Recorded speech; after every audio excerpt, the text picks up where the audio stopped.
All right, let's dive right in. Today, we're unpacking the global competition that's really defining national power, economic prosperity, and honestly, the future of our society, the race for technological dominance. You know, this quote from T.S. Eliot just perfectly captures the huge challenge of technology policy. You've got the incredible promise of innovation on one side, and then the messy, complex reality of actually making it happen on the other. It's right there, in that shadow between the vision and the execution, that nations either win or lose the future. So, let's get right to it. Why does this whole technological race matter so much? Well, at its core, it's all about one fundamental economic truth. Okay, so it really all boils down to this. The key to long-term prosperity is improving productivity, basically how much stuff we can produce for every hour of work. And even tiny changes in that growth rate, when they compound over generations, are absolutely massive. We're talking about the difference between a nation's standard of living merely doubling over a century or surging five-fold. It's a huge deal. So what's the magic ingredient for all that productivity? Well, pretty much every economist will tell you it's technology. That's the secret sauce that drives our standard of living higher over time. It's the one factor that explains the incredible growth that you just can't account for by adding more machines or getting more people to work. So why are governments throwing so much money at this? Well, check this out. The return on R&D for society as a whole is just massive. We're talking somewhere between 50 and 100%. Think about it. When one company invents something, the benefits, the ideas, they just spill over to everyone else, creating way more value than the original company ever sees for itself. And that, right there, is a return that's just too big to pass up. With stakes this high, it's really no surprise that technology has become the main event, the central arena for geopolitical competition. Every major power is scrambling for an edge. Okay, and this is where it gets really fascinating.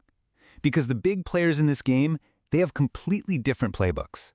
The US, historically, has used this kind of hidden hand approach, using defense spending to launch these foundational technologies that then spun off and became commercial giants. China, on the other hand, has a very explicit state-driven strategy. It's all about self-sufficiency and building up its own economic and military power. And hey, don't think for a second this is just a two-player game. Not at all. You've got nations all over the world developing their own strategies to lock down their technological future. From Europe focusing on controlling key parts of the supply chain to developing countries teaming up to pool their resources, everyone understands that sitting on the sidelines is just not an option. So all this intense competition is forcing nations, especially the US, to take a hard look at their old strategies and completely rethink the game plan for driving innovation. Historically, the American model was actually pretty brilliant, and it often happened, under the cover of national defense.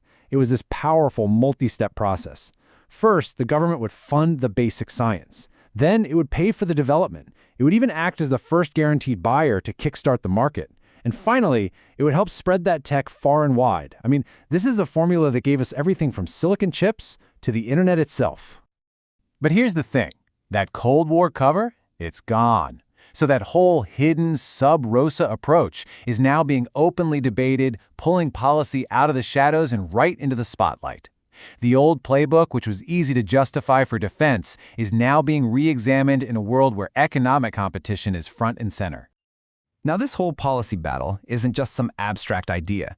It's physically changing the world around us, and you can really see it in our infrastructure. This brings us to a really huge concept, the network as a fourth utility.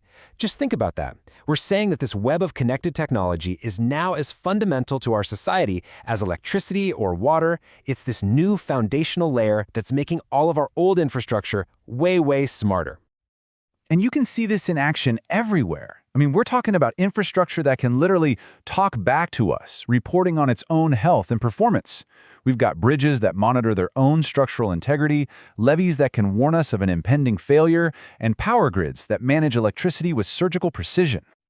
Okay, but as we're building this incredible high-tech future, we absolutely have to talk about the most important part of the whole equation, people.